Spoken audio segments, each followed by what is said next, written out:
আসসালামু আলাইকুম। সাথে আছি আমি সাদ্দাম হোসাইন। ভিডিওটিতে আলোচনা করব অ্যাসিডিটির সমস্যা হলে করণীয় কি। অর্থাৎ যাদের অ্যাসিডিটির সমস্যা রয়েছে তাদের জন্য এটি একটি বেস্ট ভিডিও হবে।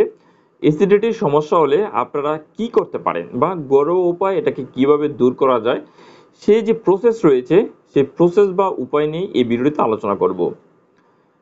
আমরা সাধারণত খাবার খাওয়ার ফলে সে খাবারটা খাদ্যনালী, যেটাকে ইসোফেগাস বলে, তার মধ্য দিয়ে পাকস্থলীতে সে খাবারটা পৌঁছায়। এই পাকস্থলীতে বিশেষ ভূমিকা রাখে হাইড্রোক্লোরিক অ্যাসিড, এবং এই হাইড্রোক্লোরিক অ্যাসিডের তারতম্যের কারণেই কিন্তু নানান ধরনের সমস্যা হয়। অ্যাসিডিটি তার মধ্যে একটি অন্যতম সমস্যা। অনেকেরই খাবার খেলে বুকে চাপ চাপ লাগে বা বুকে জ্বালা পোড়া করে। পাকস্থলী থেকে এই হাইড্রোক্লোরিক অ্যাসিড বুকের দিকে চলে আসে বলে সাধারণত এরকমটা হয়ে থাকে। অর্থাৎ পাকস্থলী থেকে হাইড্রোক্লোরিক অ্যাসিডটা উপরের দিকে উঠে আমাদের ইসোফেগাসে আসে।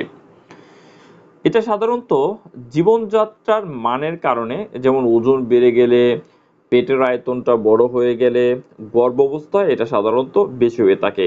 এছাড়া সঠিক খাবার না খাওয়া এবং অতিরিক্ত মশলাদার বা তৈলাক্ত খাবার, কোমল পানীয়, আপনার সিগারেট, অ্যালকোহল, কফি বা চা খাওয়ার ফলেও কিন্তু এই সমস্যাটা হতে পারে। এসব বদঅভ্যাস যদি আপনি বাদ দিতে পারেন এবং স্বাস্থ্যকর কিছু নিয়ম মেনে চলেন, তাহলে অ্যাসিডিটির সমস্যাটা সাধারণত সমাধান হয়ে যায় বা সেটা হতে পারে। এই সমস্যাটা দূর করার জন্য আপনার কিছু করণীয় কি, আপনি কি করতে পারেন? প্রথমত যেটি করতে পারেন যে খাবার গ্রহণের আধা ঘন্টার পরে আপনি পানি পান করবেন। তাহলে যে হাইড্রোক্লোরিক অ্যাসিডটা রয়েছে সেটা উপরের দিকে উঠে না। আপনি খাবার খাওয়ার সাথে সাথে পানি খাবেন না, সেটা আধা ঘন্টা পরে খান। খাবার খাওয়ার সঙ্গে সঙ্গে আপনি শুয়ে পড়বেন না। কমপক্ষে ১ ঘন্টা পর আপনি বিছানায় গেলে আপনার যে অ্যাসিডিটির সমস্যা রয়েছে সেটা কিন্তু হবে না বা এটাকে রোধ করা যায়।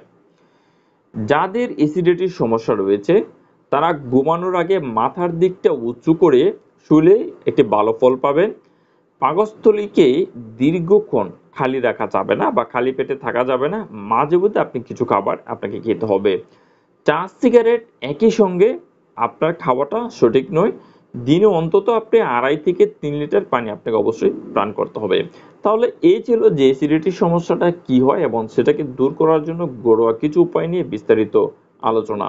যদি ভিডিওটি আপনার ভালো লাগে তাহলে অবশ্যই ভিডিওতে একটি লাইক করবেন, কমেন্টস করে আপনার মতামত দিতে পারেন বা প্রশ্ন করতে পারেন। আমি চেষ্টা করব আপনাদের প্রতিটি প্রশ্নের উত্তর দেওয়ার জন্য।